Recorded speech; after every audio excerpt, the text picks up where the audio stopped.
Assalamualaikum warahmatullahi wabarakatuh. Balik lagi channel gue Kurnia. Gue seorang content creator yang membahas soal info recruitment daily activity yang gue alami. Dan di segmen kali ini gue bakal bahas tentang Q&A atau pertanyaan yang sering masuk ke Instagram gue, yaitu tentang berapa lama sih dari tahapan proses akhir sebuah perusahaan, dari sebuah perusahaan terus ke tangan kontraknya berapa lama gitu kan. Nah, soalnya banyak yang di Instagram gue, "Bang, gue udah LDK nih, gue udah OKB, gue udah induction, gue udah training offline, gue udah training online. Nah, kapan sih tangan kontraknya kok lama gitu kan?" Nah, gue bakal bahas Q&A itu di video ini. Jadi tonton videonya sampai akhir.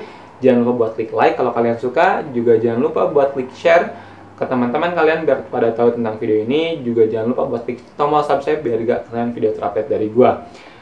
Dan tambahan dari gue buat teman-teman nih yang susah nyari loker, lowongan kerja, dan pengen ikut training test secara online dan mudah, atau tentang review bagaimana cara bikin CV, silahkan download aplikasi Kita Lulus, karena gue itu aplikasi yang rekomend banget buat teman-teman sebagai job seeker gitu.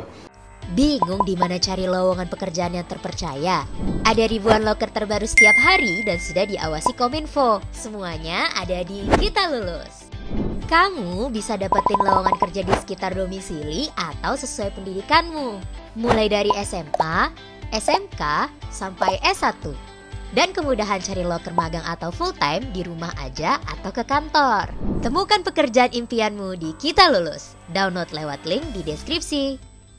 Oke, lanjut ke bahasan selanjutnya, yaitu tentang berapa lama kita dari tahapan proses akhir tes sebuah perusahaan ke tanda tangan kontrak. Standarnya untuk tanda tangan kontrak dari tahapan akhir tes itu minimalnya itu sebulan sampai dengan 3 bulan. Nah, untuk maksimalnya itu biasanya setahun. So, kenapa setahun? Karena pengalaman di tahun 1 tahun ke belakang ada sebuah perusahaan otomotif yang pendingannya hampir setahun. Itu ada. Kenapa? Karena biasanya sebuah perusahaan itu ada, mungkin entah gue kurang tahu, entah mungkin ada kesalahan dalam cara rekrutmen online-nya, jadi terlalu membludak, terlalu maksimal, terlalu kebanyakan dalam proses rekrutmen.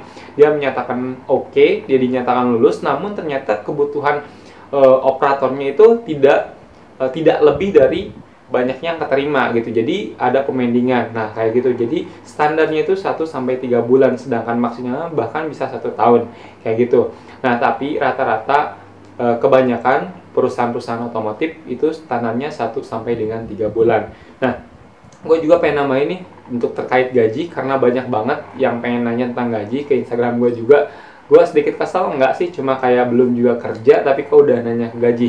But it's normal, itu normal banget. Jadi gue bakal jelasin.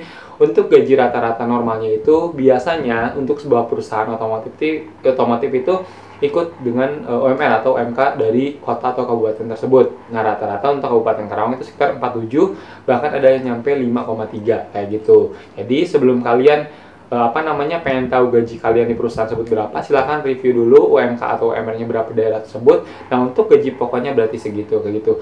Nah, kalau tunjangannya atau ditambah tunjangan itu bisa lebih daripada itu. Seumpamanya nih di perusahaan A kalian itu GP-nya itu 4,7 gaji pokoknya nih. Nah, ditambah dengan tunjangan PJS dan lain sebagainya kayak transport, makan dan sebagainya, mungkin kalian bisa dapat 5,3 ataupun bisa 5,5 bahkan lebih kayak gitu. Apalagi kalau kalian ditambah dengan lemburan itu bisa nyampe 6 bahkan 7 kayak gitu. Nah, terus juga Bang, bisa nyampe 2 digit gak? Bisa, kalau lemburannya kencang banget, apalagi di sebuah perusahaan otomotif. Kalau emang produksinya lagi naik itu bisa nyampe 2 digit. Mungkin itu aja. Kalau teman-teman ada pertanyaan, boleh tulis di kolom komentar. Kalau pengen DM Instagram gue secara langsung, pengen nanya secara langsung, boleh di @kurniasani_. Kita juga ngadain jasa desain CV, harganya hanya 15.000 sampai dengan 20.000 untuk full paket premium. Jadi teman-teman silahkan klik linknya di video gue untuk download aplikasi Kita Lulus. Kalian juga boleh klik link untuk bikin CV, desain CV secara murah dan mudah. Oke, mungkin itu aja yang bisa gue sampaikan. Saya lagi, jangan lupa buat klik tombol subscribe biar gak kalian video terupdate dari gue. Gue akhiri, wassalamualaikum warahmatullahi wabarakatuh.